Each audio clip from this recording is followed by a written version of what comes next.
And if you want to see the different speeds between a 2.5, a 4 amp hour and the AC adapter,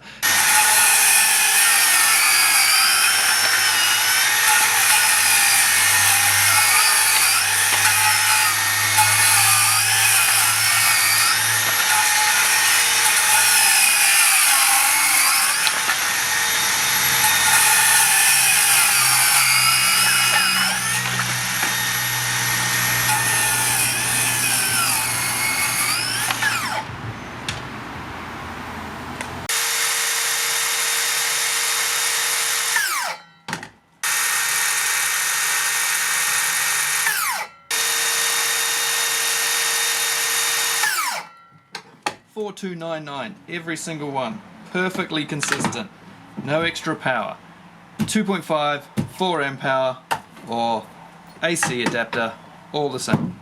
And as you will have seen earlier in the video, the RPM rating of this tool is 4,300 and it runs at 4,299, so it's pretty damn close. What does it do on silent mode?